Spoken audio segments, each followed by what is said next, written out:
Sir, जे सामाजिक कार्यकर्ते आहेत अशोक ढोडी यांचं अपहरण झाल्याचं सांगण्यात येत आहे, तर आज या ठिकाणी तुम्ही आलात, काय सांगाल? 20 तारखेला संध्याकाळपासून ते बेपत्ता असल्यासंदर्भात आमच्याकडे तक्रार आलेली होती। या संदर्भात आमच्याकडे मिसिंग दाखल करण्यात आलेली होती। आज रोजी त्यांच्या कुटुंबियांनी सांगितलं की याच्या बाबतीमध्ये आम्हाला काही संशय आहे, काही व्यक्तीवर संशय आहे आणि त्या अनुषंगाने त्यांनी त्या संशयित व्यक्तींची नावं देऊन गुन्हा दाखल केलेला आहे अपहरणाच्या बाबतीमधला।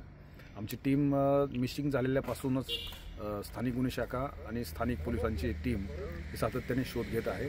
त्यांचे जे टेक्निकल इन्व्हेस्टिगेशनचे विषय आहेत त्या अनुषंगाने संपूर्ण CDR आणि CCTV आणि इतर मुद्द्याच्या बाबतीमध्ये आम्ही सर्वत्र शोध घेत आहोत। त्याचे अनालिसिसही आम्ही करत आहोत आणि याच्या बाबतीमध्ये नक्की गाडीसह ते कुठे गेले असतील या संदर्भात लवकरच या बाबतीत शोध लागेल। सर, ज्या ठिकाणावरून हा त्यांच्या सर्व भागामध्ये जिथून ते मीरा रोडला गेले होते एका ठिकाणी, तिथून रेल्वेने परत आलेले आहेत 4 वाजता दरम्यान डहाणू रेल्वे स्टेशनला।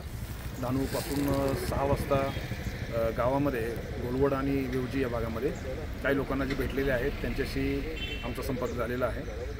CCTVमध्ये काही फुटेज आलेले आहे, त्या बाबतीमध्ये आता ॲनालिसिस चालू आहे आणि तिथून पुढचे कुठले फुटेज आहेत आणि संशयित संदर्भात जे कॉन्ट्रडिक्शन्स आहेत ते सगळे शोध घेऊन आमच्या वेगवेगळ्या टीम यासाठी काम करत आहे। सर, जंगलामध्ये येस, सध्या ड्रोनच्या साह्याने सुद्धा ड्रोनची मदत घेऊन आम्ही या बाबतीमध्ये हे तर जंगल एरिया असल्यामुळे या सर्व एरिया पूर्ण त्याची पाहणी करण्यासाठी कोम्बिंग ऑपरेशन सध्या सुरू आहे। आमचे साधारणतः 40 लोक हे रस्त्याच्या दोन्ही बाजूला कोम्बिंग ऑपरेशन सध्या असं संशयित म्हणून तुम्हाला अद्याप नाही। जोपर्यंत ठोस पुरावा आमच्या हाती लागत